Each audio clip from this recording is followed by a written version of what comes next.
Welcome to another Inside Lyme podcast. You are listening to a show dedicated to discussing actual cases.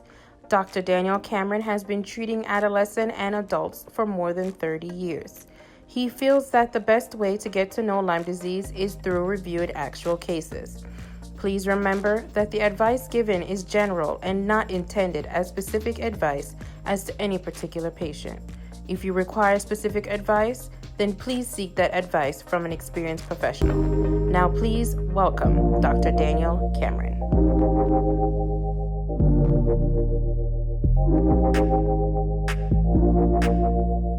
Hello and welcome to another Inside Lyme podcast, a show dedicated to discussing actual cases.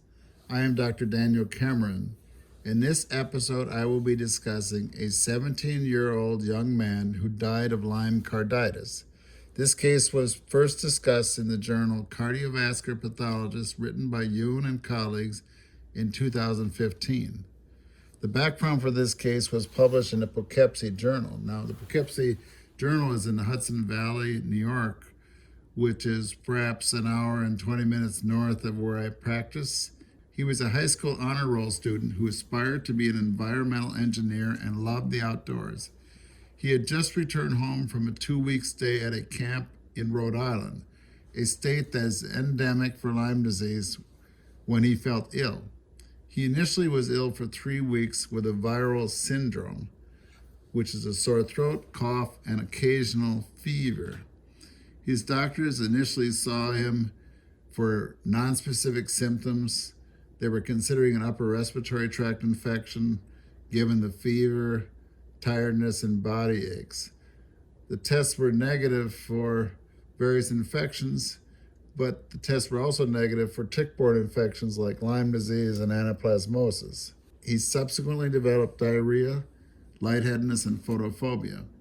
However, 12 days after his visits, he was found lying unconscious on his lawn, writes Yoon.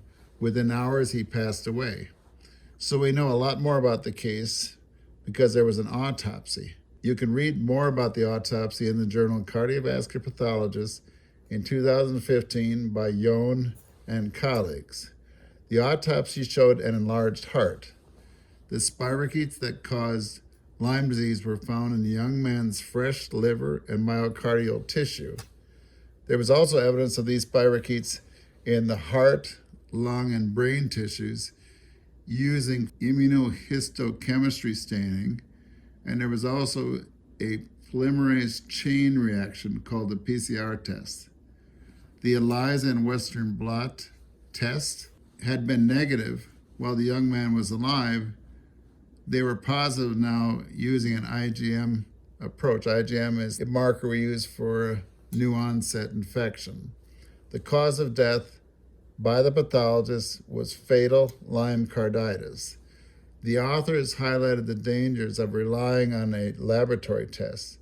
The authors wrote, quote, "While Lyme carditis is rare, this young man's tragic death illustrates the potential dangers of relying on serology tests to diagnose and treat Lyme disease.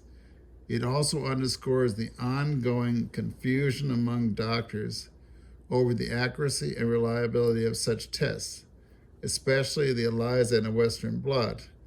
In other words, the author was concerned that the doctors were relying on a serology test in someone with early Lyme. So what can we learn from these cases? Lyme carditis can be fatal.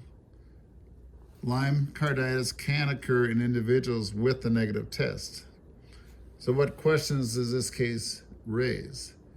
Would the treatment have been effective if the young man was treated clinically rather than waiting for a positive ELISA and a Western blot?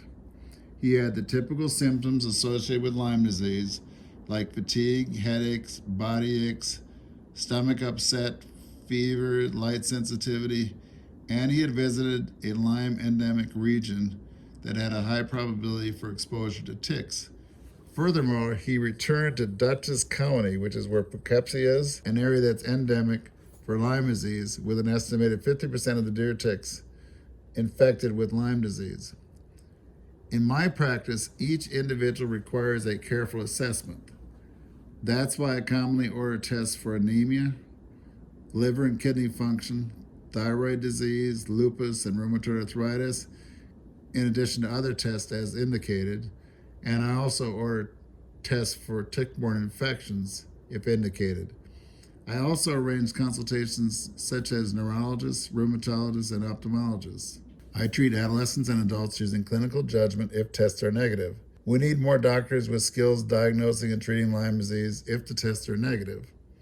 We also need to give doctors the freedom to treat these difficult cases without undue interference by colleagues, insurance companies, medical societies, and medical boards. Thank you for listening to another Inside Lyme podcast, a show dedicated to discussing actual cases. Keep in mind, the notes for this episode and all episodes can be found on our website at danielcameronmd.com. Sign up for our newsletter to keep up with our cases. As always, it is your likes, comments, and shares that help spread the word about this podcast and our work. If you can, please leave a review on iTunes or wherever else you get your podcasts. Until next time on Inside Lyme.